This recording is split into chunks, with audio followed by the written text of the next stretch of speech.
Ya le informábamos desde temprano que en la segunda vuelta de las elecciones en Ecuador, el empresario Daniel Noboa ganó a la abogada correísta Luisa González y será el presidente más joven en la historia del país. Vamos hasta Ecuador para platicar con nuestro amigo el periodista Jean-Paul Bardellini. ¿Cómo estás, Jean-Paul? Gusto saludarte nuevamente. Hola Pascal, un saludo para ti y para todos los hermanos de la República Mexicana. Oye, las encuestas predecían otra cosa, ¿verdad? Depende qué encuesta. Sí. Como en todo lado, también depende quién la paga, ¿no? Ajá.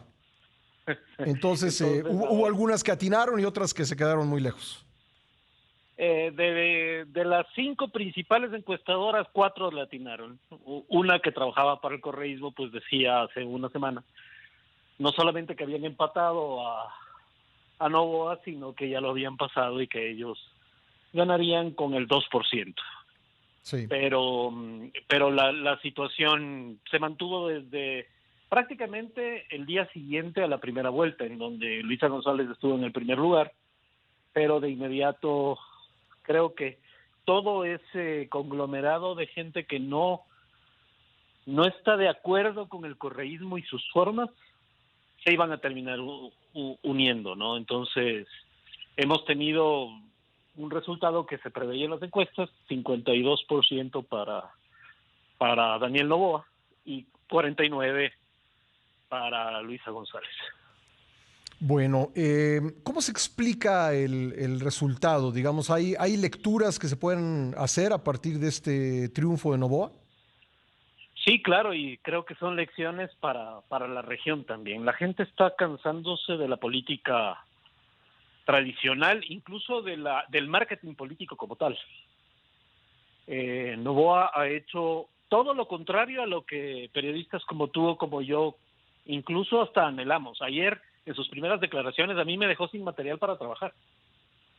Noboa dio sí, felicitamos a González, agradecemos por la campaña, Ujú. agradezco al pueblo ecuatoriano y nos vemos mañana. O Ya. sea, muy simple. Él es así Ajá. y corto de palabras, no confrontativo.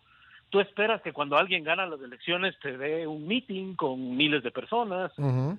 convoque gente, hable de futuro, proyecto, acciones, que dé material, pues. O sea, muy Y eso desangelado, ya no digamos, hay. el anuncio del triunfo, lo dirías así. Sí, Ujú. claro que sí. Sí. Pero además me parece también prudente Ajá. y me parece que le sigue hablando al joven. Entonces aquí es un presidente puesto por los millennials, Sí. que ya son mayoría, Ujú. y es gente que no está interesada en en el estilo clásico de hacer Sí. política, y esa es la primera lección. La segunda, la confrontación no va más. En Ecuador, la confrontación política creo que no está dando resultados, ha Ajá. sido la piedra angular de la política ecuatoriana, y ahora tenemos como que otros dragones que derrotar.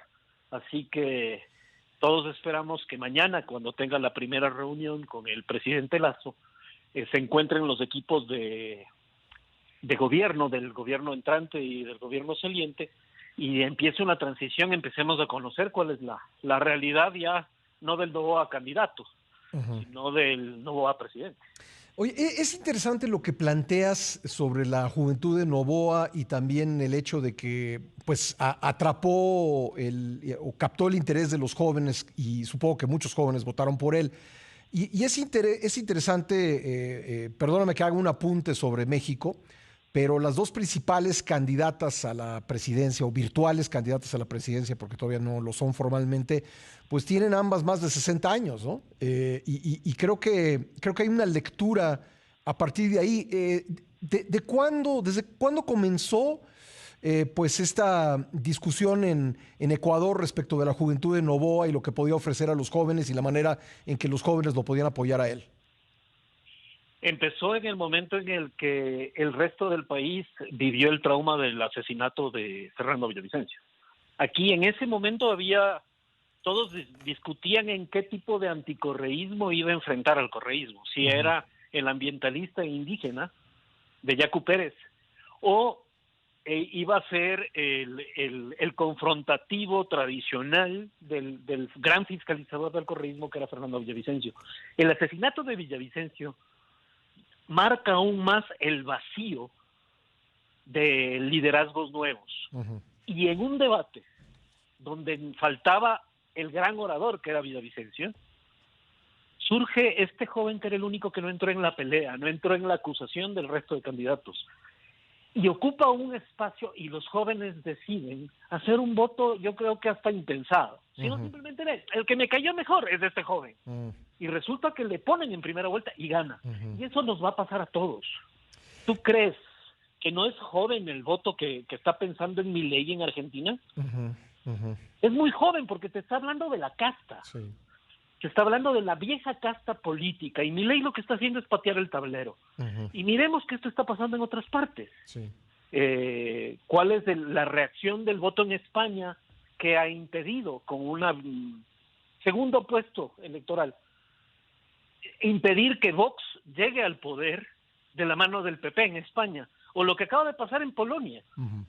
La ultraderecha acaba de perder escaños, no ganó todavía el primer lugar, pero acaba de perder escaños para un poco equilibrar la situación. Yo creo que en el mundo se está dando esto y los jóvenes están pidiendo un basta ya. Déjame preguntarte esto. ¿Es un basta ya a la vieja política al referirnos a las instituciones políticas o también al estilo de confrontación de hacer política de pues estos viejos políticos? ¿A qué es un rechazo? Yo creo que a todo.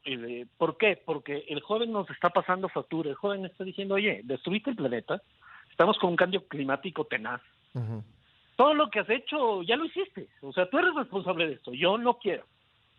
Entonces, estoy encontrando o en la ultraizquierda o en la ultraderecha o en una vía tercera, estoy encontrando lo que busco. Y eso ya no entra dentro del partido tradicional. Eso ya no entra dentro del cacicazgo del líder mesiánico. Ahora las cosas son más por causas, es más, es un liderazgo co-creado, no es un liderazgo del gran líder que te va a llegar. No estamos en la época de conquistar nada ya.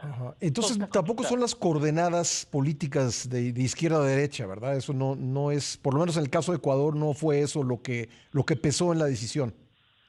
No, absolutamente no, porque además estaba con mis colegas en la oficina, justo tratando este tema, ¿qué le pasó al correísmo? Y esta jugada de izquierda a derecha, ya existen los radicalismos, pero en el término medio a la gente no le importa. A la gente que está en un bus escuchándonos en este momento, que está yendo al trabajo, en realidad, ¿vamos a hablar de Marx ahorita? ¿O de Hegel? No. Sí. Lo que necesitas saber es cómo llena la olla el día de hoy, si tengo para los tacos, como dirían ustedes. No, la cosa va por otro lado y hay temas más importantes. Entonces, mira, Noboa hizo una campaña muy simple. Se inventó un buen día unos muñequitos de cartón de tamaño real y los empezó a repartir. Y se convirtió en el símbolo. Y la gente que incluso no iba a votar por él terminó tomándose fotos porque la esposa de Noboa hizo viral en TikTok un reto. Te estás robando a mi marido, porque grabaron a una persona que seguramente era del correísmo arrancando de un poste el muñeco de Noboa. Y eso lo convirtieron, a esa acción de violencia política la convirtieron en un reto viral. ¿En qué consistía el reto? El reto era, muéstrame cómo te estás robando a mi marido. ¡Ay, súbelo! Y la gente se llevaba al muñeco de Noboa a comer, lo ponían en un baile, lo llevaron a un velorio. O sea, le hacían actuar. Entonces hicieron. No necesitaron de troles y no necesitaron de bots. Las redes sociales se llenaron de gente contando qué hacían con el muñeco de Noboa. Ahora, eso es implicar a la gente joven. La esposa, por lo menos, yo sé que se simplifica mucho la información en otros países, pero la esposa la identifican en los reportes de medios internacionales como una influencer. ¿Te parece justa la descripción o se queda corto? A ver, es que tendrías que entender lo que significa el clan Noboa en Ecuador. O sea, su emporio es de más de 180 empresas. Sí. Tienen empresas en más de 60 países, una fortuna que se calcula en miles de millones de dólares. Y Noboa, esta es su segunda esposa, ya tenía otro matrimonio de la que se divorció y tiene una hija mayor. En cambio, con Lavinia Balbonesi, este es su segundo matrimonio, tienen un hijo muy chiquito y está esperando otro niño. Y el conocimiento de este embarazo se dio en la primera vuelta electoral. Entonces, se convirtió en, además del símbolo del joven, joven preparado, joven que viaja, un joven universitario, que no depende del papá. Representa mucho lo que son los millennials y la aspiración millennial. Y la esposa es nutricionista y es deportista. Ellos se conocen porque los dos hacían snowboarding. Entonces, es muy simbólico. Noboa representa mucho del querer ser del joven latinoamericano. Ya, y Lavinia Balbonesi tiene desde siempre sus canales en redes sociales en los que habla de estos temas, de deporte, de nutrición. Tampoco es que es la más seguida y con cientos de miles de personas, pero en cambio juntaste en el momento clave al político joven que de la nada, y él mismo dijo ayer, gracias por apoyar un proyecto político improbable. Es que era improbable. Y ahora termina siendo presidente de la República. Y la presencia de Lavinia Balbonesi ha sido muy importante, igual que de la madre de Daniel Noboa, ¿no? La señora Anabela Sin, que es médico, que tienen una fundación con la que durante años han hecho labor social médica en varios sectores del Ecuador. Ahora, en muchas partes de América Latina, el hecho de que él fuese parte de un clan económico tan potente, con tanto dinero, pues sería, pues a lo mejor un estorbo para una carrera política, porque pues recibiría todo tipo de calificativos de, ya sabes, todo lo que le cuelgan a los empresarios, ¿no? En nuestro subcontinente. Eso no pegó en Ecuador. Es que esa es la derrota del correísmo. La peor derrota del correísmo es que tenían todo para volver. Era el gobierno perfecto. ¿Por qué? El momento perfecto, la tormenta perfecta. Porque el presidente que siempre fue el contrincante de Correa, el que era su opositor acérrimo, Guillermo Lasso, banquero, multimillonario, hizo uno de los peores gobiernos que se recuerde por su muy mala gestión, al punto que se va a los 2 años con muerte cruzada. Entonces, y le atacaron todo. ¿Sabes cuál es el rechazo de Guillermo Lasso hoy? 90% de la población. Caray. Si tú tienes un elector, un enemigo tan grande y tan claro, con la gente tan enojada, el correísmo lo que tenía que hacer era ese enojo transformarlo en votos para mí. Y les gana otro millonario, sin plan político, sin historia política, sin partido político. O sea, ¿no será que ellos están haciendo algo mal? ¿No será que vivir del recuerdo y el resentimiento les está yendo mal? ¿No será que los políticos que creen que solo su verdad es la que importa y todo lo que se diga de ellos es mentira? ¿No será que creer que Correa tiene que volver al Ecuador perdonando los juicios por los cuales él tiene orden de prisión y quería cambiar la justicia para traerlo con impunidad? ¿No será que la gente ya no se come ese cuento? Pues qué interesante, Jean-Paul. Oye, en los 2 minutos que nos quedan, ¿tú crees que Noboa puede hacer un buen gobierno? Digo, probablemente no haga un gobierno tan malo como el de Lasso, pero por el nivel de impopularidad que tiene, pero ¿podrá ser el gobierno que se espera de él? No tengo una respuesta porque no lo conocemos. Como asambleísta no fue muy bueno. De hecho, ya fue asambleísta en la anterior asamblea y no fue muy bueno. No es que lo buscábamos por su brillantez o por los grandes proyectos que presentó. Es una gran incógnita, Noboa. Yo personalmente tengo mucho miedo de que se convierta en un rehén de la política. Y que del mismo correísmo del que depende, que tiene mayoría en la asamblea, no mayoría absoluta, pero es el bloque más grande de las minorías, y vas a necesitar tener acuerdos muy rápido. Y recuerda que este gobierno está electo solamente para terminar el periodo de Lasso, es decir, que tienes 18 meses. Y de ahí vuelves otra vez a lo electoral.